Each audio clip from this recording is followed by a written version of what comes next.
Hey everyone, this is Julie Primo. Welcome to your Edpuzzle training.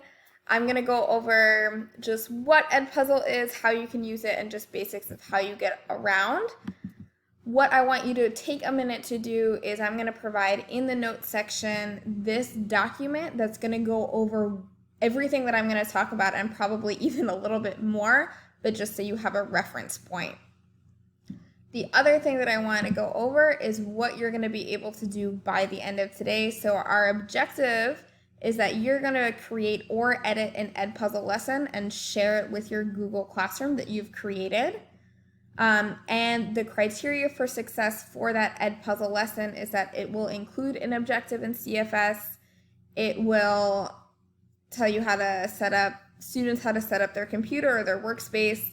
And it'll have at least 6 different types of questions or interactions. And then at the end, you will assign that to Google Classroom with a couple of settings and organize it. Okay, so first comes first, what is Edpuzzle? The best way really to use it is to deliver asynchronous lessons. It allows you to create checks for understandings that are embedded within the lesson, and allows you to have some data about where students are in order to better respond to what they need. So to access Edpuzzle, you can click here and you are going to either sign up or log in. If you need extra help creating your account, you can click this tutorial video in either the Edpuzzle assessment or down here in the access point, and you can either follow along as I'm doing this, or you can just watch everything through, answer the embedded questions, and then go back and do it afterward. It's totally up to you. So because I already have an account, I'm going to just click log in. I'm a teacher, and I will sign in with Google. Make sure that you use the school account. And once you log in, this is what it looks like.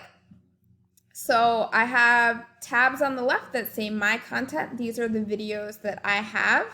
I can add content if I've created my own through Screencastify, or I have something in that I've downloaded as an MP4, I can always upload. You do have the ability in Edpuzzle to create student projects. I'm not going to go over that in here, but you can. You can also add a new folder for a way to organize your material. And if you're trying to find a video, then you have the option to sort. On the left, you have videos that you've specifically added, that you've assigned, or that you just have in your bank. But you can also look up Edpuzzle videos that have already been created. So I could type, if I'm trying to teach about genotype, I see that there's like a 6-minute video that has about 10 questions. And I can go ahead and edit that, but we'll get to that later. You also have different things that are linked to Edpuzzle, so you can always use that. And you actually have everybody who signed up in Belmont Charter High School. You can see every teacher, and you can actually click on that teacher's name and see what videos they've used. And this is really great if you're trying to collaborate, so that other teachers can see what you're doing, to make that a better experience. So let's get back to our HyperDoc. Okay.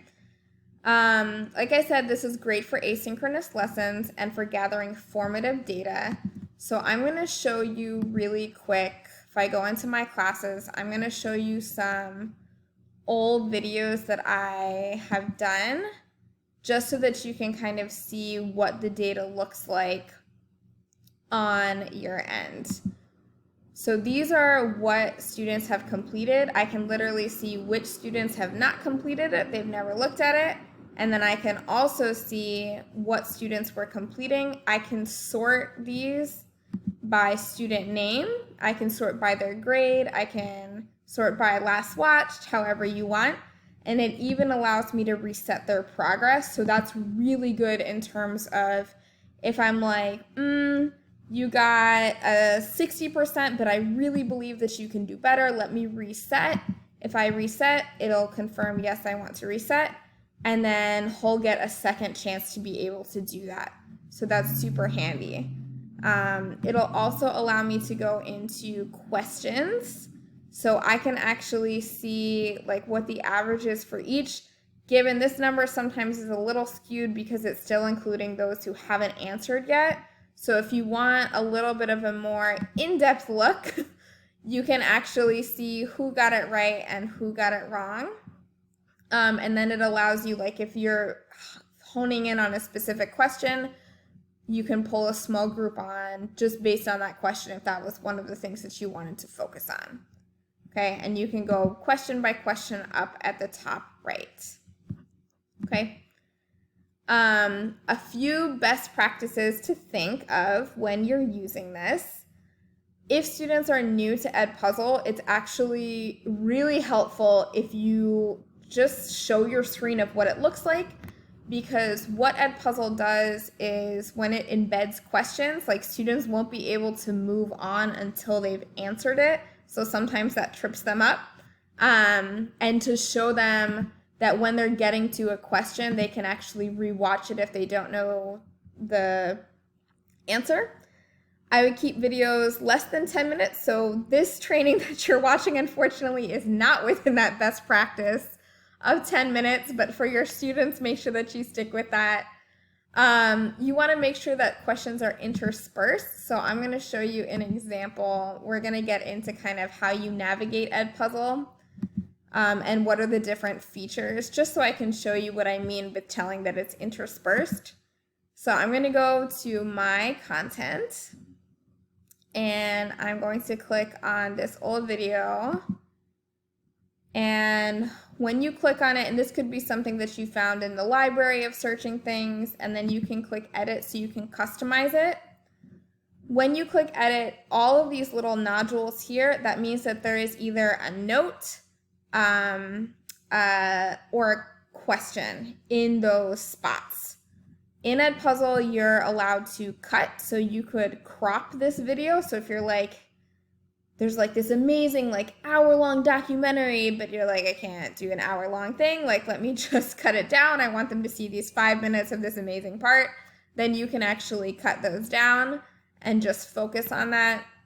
You can do a voiceover, so it'll allow you to record. So that might help students who are more auditory learners in terms of directions. Like if you're like, make sure that you have this in front of you and you're taking notes on blah, blah, blah. You also have the ability up here to answer 3 types of questions that are multiple choice, open-ended, or note. In the notes, this could also be a place where you're like, this is the objective, this is the CFS, or here's a link to a document that you need. Either way, it's really important to have different types of question types so that you can see if some students are better with open-ended, also allowing students the opportunity to ask you questions if they're confused on anything. So sometimes at the end I might be like, do you have any overall questions about this? And sometimes students will respond with stuff. Once you are finishing this, so remember, like you can see all of the multiple choice questions and all of the open-ended, all of the notes here. If you don't like any of them, and given this is something that, no, stop. We can learn about mitosis another time.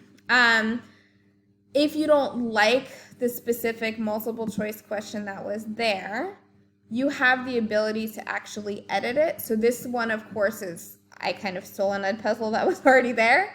If you're editing one, then you just go through edit.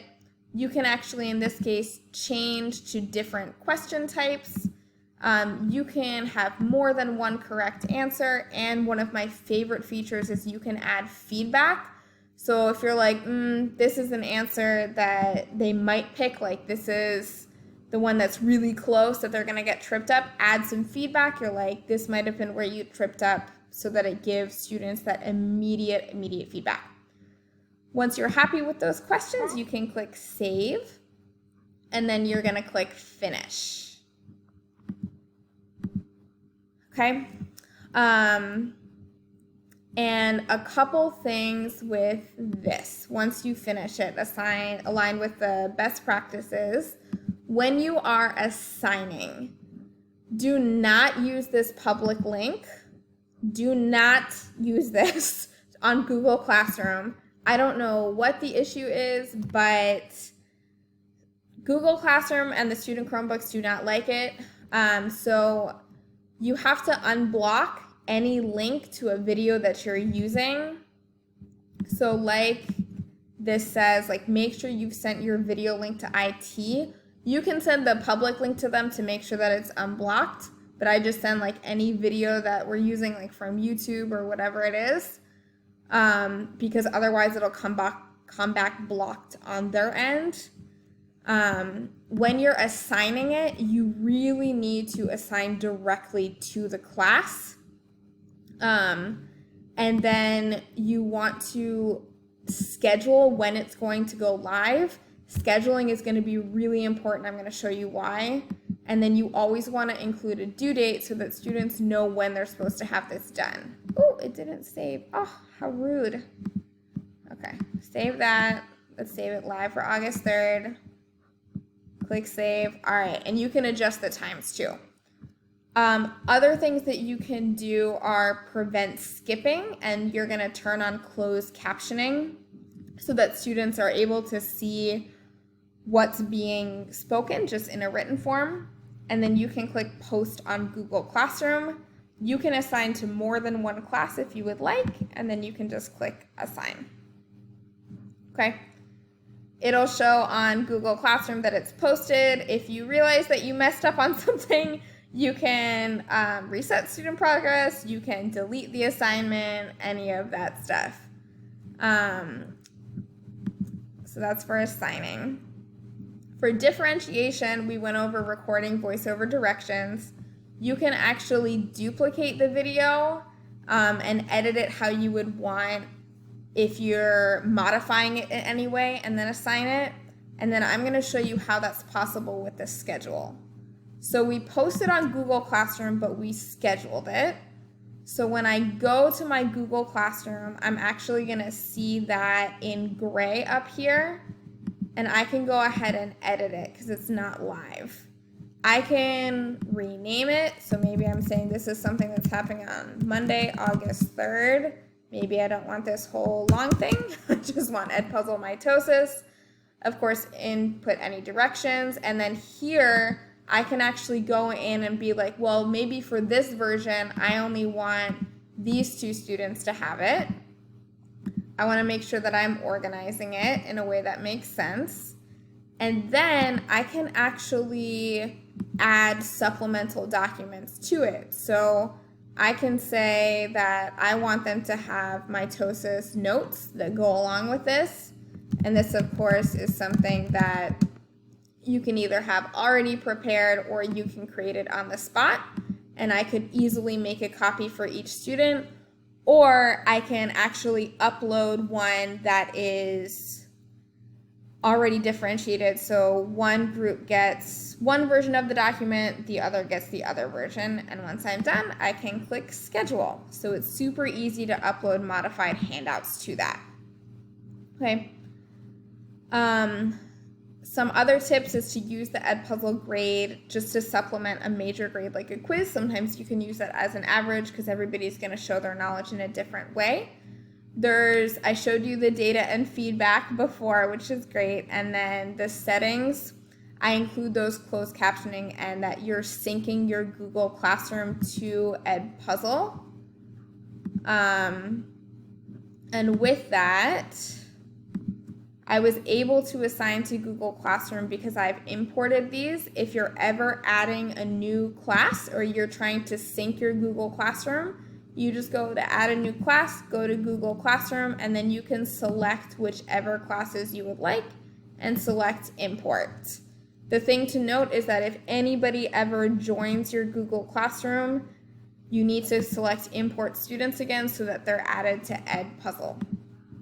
So right now, what you are going to do is you can take a look at the tips and tricks, and then you're going to make a copy of the assessment of which I showed you in the beginning. and then you're going to make sure that you have completed that and uploaded to Google Classroom. Please let me know if you have any questions, and thank you for watching this